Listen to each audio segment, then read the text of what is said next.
मंडल commission की सिफारिशों के लागू हो जाने के बाद मुझे ज्ञात हुआ कि समाज में अनटचेबल कास्ट सिस्टम नाम की भी कोई चीज होती है।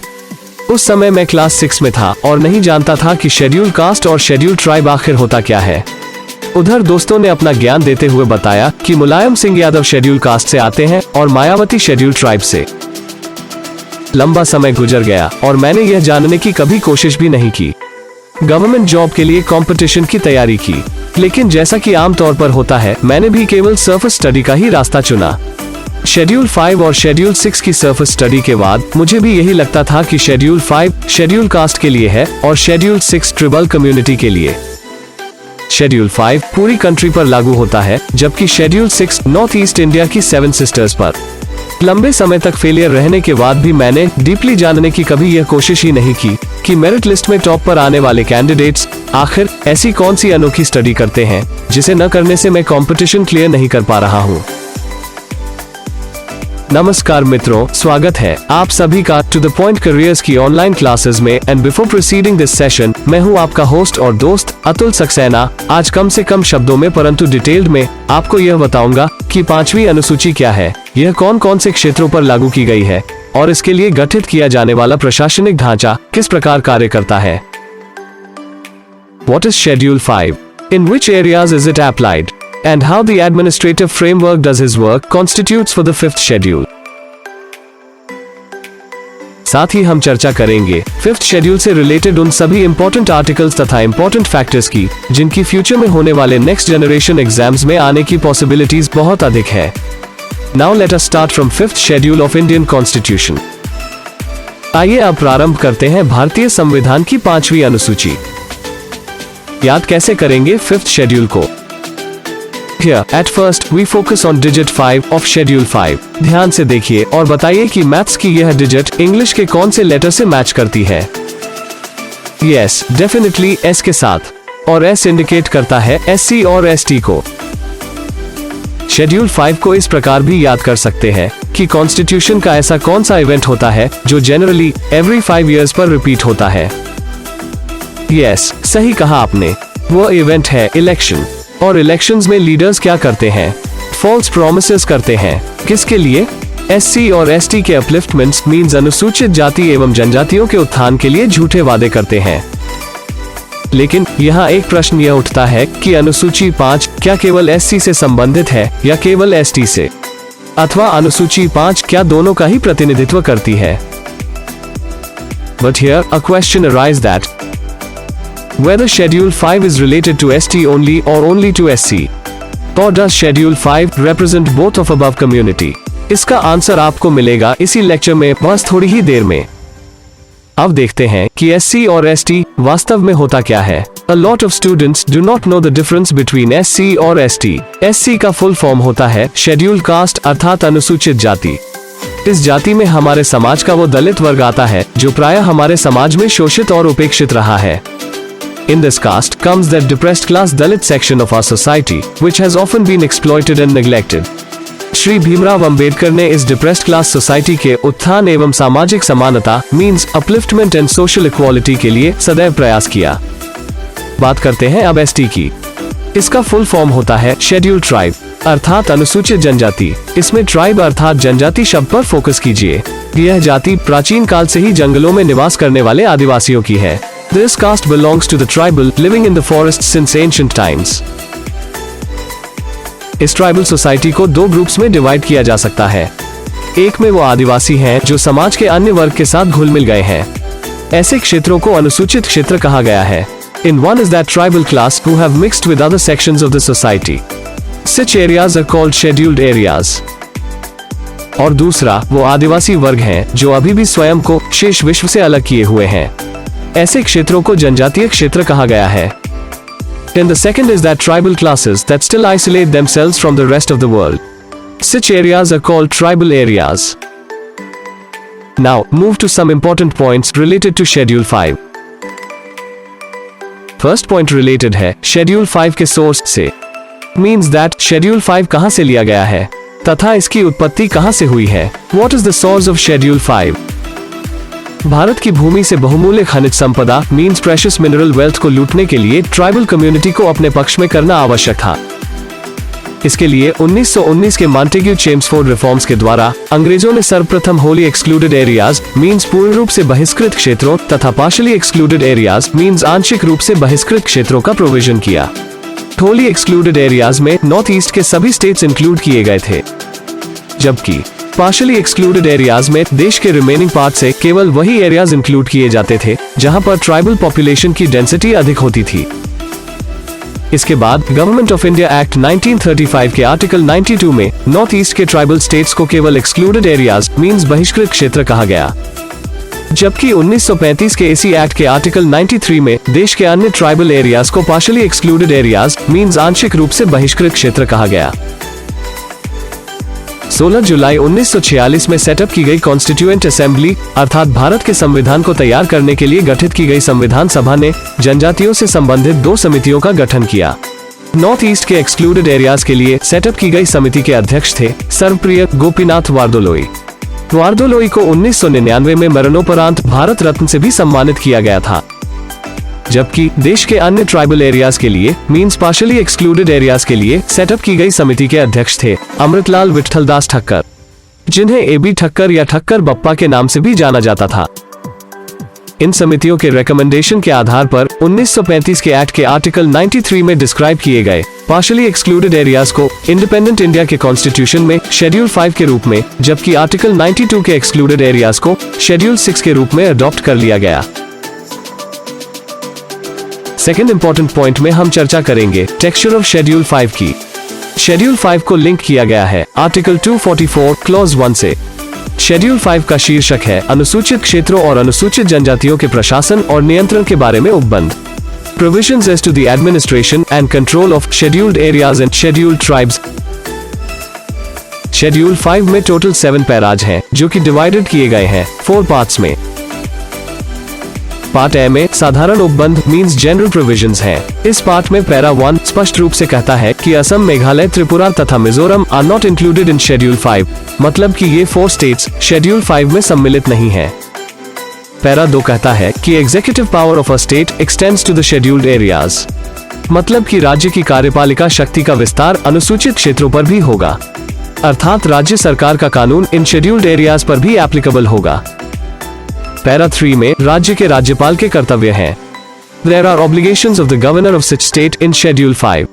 राज्य के राज्यपाल का यह कर्तव्य होगा कि वो अर्थात राज्यपाल अपने अपने अनुसूचित क्षेत्रों से संबंधित प्रशासनिक प्रतिवेदन प्रतिवर्ष एवं जब भी राष्ट्रपति चाहे राष्ट्रपति के समक्ष प्रस्तुत करेगा।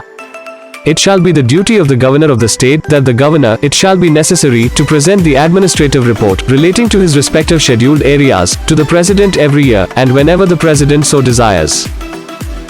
तथा साथ ही राज्यपाल का कर्तव्य संघ की कार्यपालिका शक्ति का विस्तार करते हुए राज्य को अनुसूचित क्षेत्रों के प्रशासन के बारे में निर्देश देने तक होगा।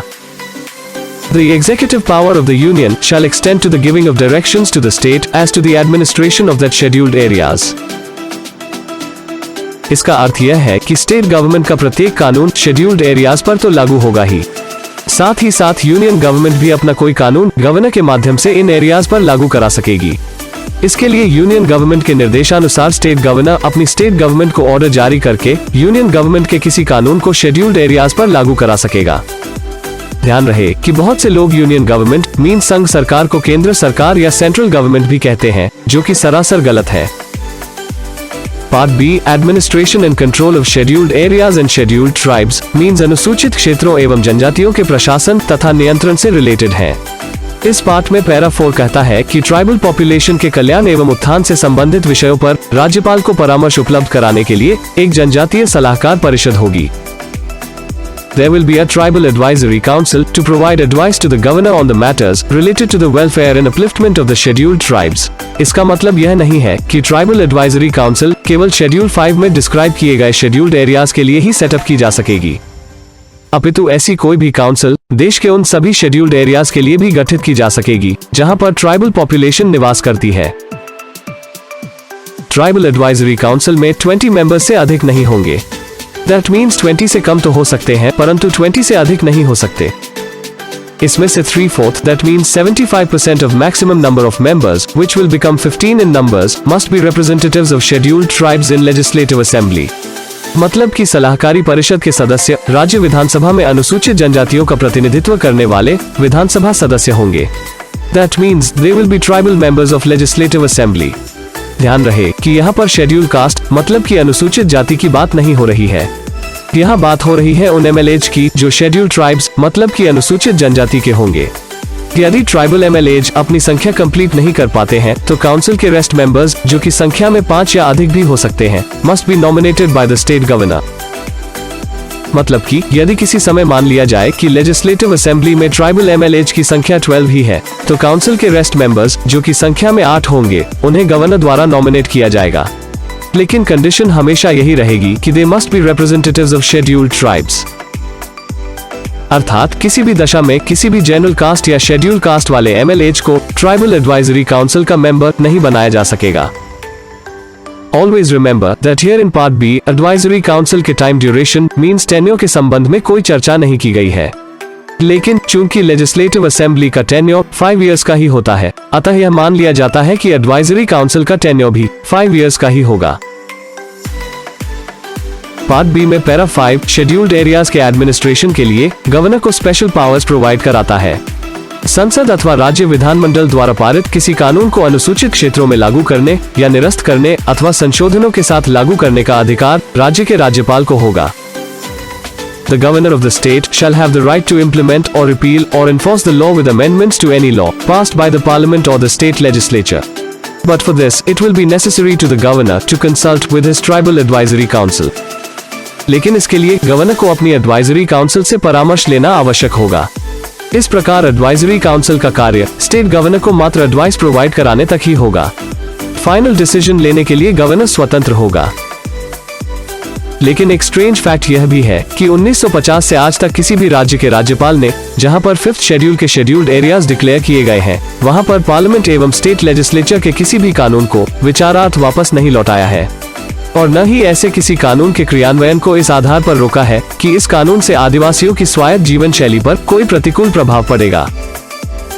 But a strange fact is that since 1950 to till date, no governor of any state where the scheduled areas of 5th schedule has been declared has not returned any law of parliament or state legislature for the consideration, and nor has the implementation of any such law been stopped on the ground that this law will have any adverse effect on the autonomous lifestyle of the tribal. Part C में अनुसूचित क्षेत्रों के गठन, विघटन एवं क्षेत्रफल में परिवर्तन के बारे में उपबंध हैं। There are the provisions regarding to the formation, dissolution and the changes in area of the scheduled areas in Part C. इस पार्ट में पैरा 6 कहता है कि the President of India will have the right to constitute a scheduled area. अर्थात किसी अनुसूचित क्षेत्र के गठन का अधिकार भारत के प्रेसिडेंट को होगा। भारत का प्रेसिडेंट मात्र एक नोटिफिकेशन जारी कर किसी भी समय किसी भी नॉर्मल एरिया को शेड्यूल्ड एरिया में कन्वर्ट कर सकेगा। ध्यान रहे कि राष्ट्रपति को केवल गठन का ही अधिकार होगा। ऐसे किसी भी क्षेत्र के विघटन या क्षेत्रफल में परिवर्तन के लिए राष्ट्रपति को संबंधित राज्य के राज्यपाल से परामर्श करना आवश्यक होगा। Provided that for the reduction or increment in the area of any scheduled area or cancellation of the status of any such area as well as converting it into a normal area, it shall be necessary to the President to consult the governor of the concerned state. यद्यपि 1985 के बाद से आज तक कोई भी नया area scheduled area के रूप में डिक्लेयर नहीं किया गया है। पार्ट डी में इस अनुसूची का संशोधन है। There is amendment of this schedule in Part D. इस पार्ट में पैरा 7 कहता है कि शेड्यूल 5 में जो भी चेंजेस किए जाएंगे वो कॉन्स्टिट्यूशन के पार्ट 20 में मेंशन किए गए आर्टिकल 368 के अधीन कंसिडर नहीं किए जाएंगे। अर्थात इस शेड्यूल में अमेंडमेंट करने के लिए पार्लियामेंट को आर्टिकल 368 के अधीन किसी प्रपोजल को लाने की कोई आवश्यकता नहीं होगी। मात्र प्रेसिडेंट के सिग्नेचर नोटिफिकेशन मींस राष्ट्रपति की हस्ताक्षर सहित अधिसूचना द्वारा इस शेड्यूल में अमेंडमेंट्स किए जा सकेंगे। नेक्स्ट इंपॉर्टेंट पॉइंट है कि नॉर्थ ईस्ट के 4 स्टेट्स को छोड़कर क्या शेड्यूल 5 पूरी कंट्री पर लागू होता है? Does Schedule 5 apply to the whole country except 4 states of North East? इसका आंसर है नहीं। शेड्यूल 5 पूरी कंट्री पर एप्लीकेबल न होकर मात्र कुछ स्टेट्स के स्पेशलाइज्ड पार्शियल एरियाज पर ही लागू होता है। प्रश्न उठता है कि शेड्यूल 5 आखिर कौन कौन से स्टेट्स पर लागू होता है? How many states are there in our country where Schedule 5 applies? इसके लिए मिडिल इंडिया का मैप देखिए। यहाँ छत्तीसगढ़ तथा मध्य प्रदेश पर फोकस कीजिए। यूपी को छोड़कर इन दोनों स्टेट्स को टच करने वाले सभी स्टेट्स आते हैं शेड्यूल 5 में। छत्तीसगढ़ को फर्स्ट स्टेट मानते हुए इसे टच करने वाला दूसरा स्टेट है यूपी, लेकिन यूपी को तो पहले ही लिस्ट से हटा दिया गया है। अतः सेकंड स्टेट हुआ झारखंड, और फिर उसके बाद ओडिशा, आंध्रा, तेलंगाना तथा महाराष्ट्र। ध्यान रहे यूपी नहीं है। दैट मीन्स छत्तीसगढ़ सहित 6 स्टेट्स आते हैं फर्स्ट लिस्ट में। इसी प्रकार मध्य प्रदेश को फर्स्ट स्टेट मानते हुए इसे टच करने वाले स्टेट्स हैं गुजरात तथा राजस्थान। मध्य प्रदेश को टच करने वाला उत्तर प्रदेश इस लिस्ट में इंक्लूड नहीं है। दैट मीन्स मध्य प्रदेश सहित 3 स्टेट्स। इस प्रकार 6 + 3 = 9 states are there which have been included in Schedule 5। लेकिन ध्यान रहे कि यूपी नहीं आता है शेड्यूल 5 में। तो फिर यूपी के स्थान पर कौन सा स्टेट आता है, देखते हैं नेक्स्ट स्लाइड में। Let's repeat again. छत्तीसगढ़ को टच करने वाले स्टेट्स हैं छत्तीसगढ़, झारखंड, उड़ीसा, आंध्र प्रदेश, तेलंगाना, महाराष्ट्र तथा मध्य प्रदेश। लेकिन यूपी नहीं है। यूपी के स्थान पर है हिमाचल प्रदेश। इसी प्रकार मध्य प्रदेश को टच करने वाले स्टेट्स हैं राजस्थान तथा गुजरात। कुल मिलाकर टोटल 10 स्टेट्स ऐसे हैं जहां शेड्यूल 5 के लिए स्पेशल शेड्यूल्ड एरियाज डिक्लेयर किए गए हैं। Hence, there are total 10 states related to Schedule 5. Next important point में हम उस क्वेश्चन को डिस्कस करेंगे जिसे मैक्सिमम स्टूडेंट्स गलत करके आते हैं। क्वेश्चन इस प्रकार पूछा जाता है कि 5वीं अनुसूची का संबंध निम्न में से किस जाति से है। 5th schedule is related to which of the following caste? अनुसूचित जाति से, अनुसूचित जनजाति से, या उपरोक्त दोनों से, अथवा अनुसूचित क्षेत्रों में निवास करने वाली अनुसूचित जनजाति से। शेड्यूल्ड कास्ट से, शेड्यूल्ड ट्राइब से, either both of the above, or those scheduled tribes residing in scheduled areas। यहां स्टूडेंट कंफ्यूज हो जाता है, since there is written scheduled areas in Schedule 5 and tribal areas in Schedule 6। चूंकि 5वीं अनुसूची में लिखा है अनुसूचित क्षेत्र और 6ठी अनुसूची में लिखा है जनजातीय क्षेत्र, इसका मतलब है कि 5th शेड्यूल को कहा जाता है शेड्यूल्ड एरियाज और 6th शेड्यूल को कहा जाता है ट्राइबल एरियाज। अतः स्टूडेंट सोचता है कि शेड्यूल 5 रिलेटेड होगा शेड्यूल कास्ट से और शेड्यूल 6 रिलेटेड होगा ट्राइबल कम्युनिटीज से, लेकिन वास्तव में ऐसा नहीं है। यह कंफ्यूजन सभी स्टूडेंट्स जितनी जल्दी हो सके आज ही अपने माइंड से एस्केप कर दें कि 5th और 6th शेड्यूल अलग अलग कास्ट, कम्युनिटी या रिलीजन से रिलेटेड है। वास्तव में दोनों ही अनुसूचियां जनजातीय कल्याण एवं विकास के लिए ही निर्मित की गई हैं। Both the schedules have been made for tribal welfare and development। केवल नाम का ही अंतर है। इस प्रकार इस क्वेश्चन का राइट आंसर होगा ऑप्शन 4, अनुसूचित क्षेत्रों में निवास करने वाली अनुसूचित जनजाति से, शेड्यूल्ड ट्राइब्स रिजाइडिंग इन शेड्यूल्ड एरियाज। अब यहाँ से भी एक क्वेश्चन क्रिएट होता है कि शेड्यूल 5 के क्षेत्रों को अनुसूचित क्षेत्र ही क्यों कहा गया है। Why are the areas of Schedule 5 called as scheduled areas? इसके मेनली 2 रीजंस हैं। पहला यह कि शेड्यूल 6 की तुलना में शेड्यूल 5 के जनजातीय आदिवासी सांस्कृतिक रूप से समृद्ध है, तथा दूसरा कि अन्य समुदायों के साथ सामाजिक मेल मिलाप के फलस्वरूप अब यह लोग विशुद्ध आदिवासी भी नहीं रह गए हैं। The first is that the tribal community of Schedule 5 are culturally richer than to the Schedule 6. And secondly, as a result of social interaction with other communities, these people are no longer even pure tribal। स्पष्ट है कि अनुसूची 5 में अनुसूचित क्षेत्रों तथा इन क्षेत्रों में निवास करने वाले अनुसूचित आदिवासी जनजातियों के प्रशासन एवं नियंत्रण के प्रावधान दिए गए हैं। That means there are provisions as to the administration and control of those scheduled areas in Schedule 5 where scheduled tribe resides। अंत में हम चर्चा करेंगे उन समस्त सामान्य मापदंडों की जो किसी भी सामान्य क्षेत्र को अनुसूचित क्षेत्र घोषित करने के लिए आवश्यक होते हैं। At the end of this session, we will discuss about all those general parameters which are necessary to declare any general area as scheduled area। अनुसूचित क्षेत्र घोषित करने के लिए क्या है सामान्य मापदंड? What are the general criteria for declaring a scheduled area? Number 1, जनजातीय आबादी की प्रधानता, preponderance of tribal population, means ऐसे एरियाज जहां पर ट्राइबल पॉपुलेशन 50% से अधिक होगी। Second, क्षेत्र की सघनता एवं उचित प्रकार, the density of the area and its proper size, मतलब कि एरिया के दृष्टिगत ट्राइबल पॉपुलेशन की डेंसिटी भी अधिक होनी चाहिए। थर्ड, पड़ोसी क्षेत्रों की तुलना में आर्थिक पिछापन, economic backwardness of the area as compare to the neighbouring areas. And fourth, क्षेत्र का एक प्रशासनिक इकाई जैसे कि ब्लॉक, तालुका अथवा जनपद होना आवश्यक है। A viable administrative entity is necessary, such as district, block और तालुका। इस सेशन का सबसे अधिक इंटरेस्टिंग पॉइंट यह है कि ये चारों क्राइटेरिया भारत के कॉन्स्टिट्यूशन में मेंशन ही नहीं किए गए हैं।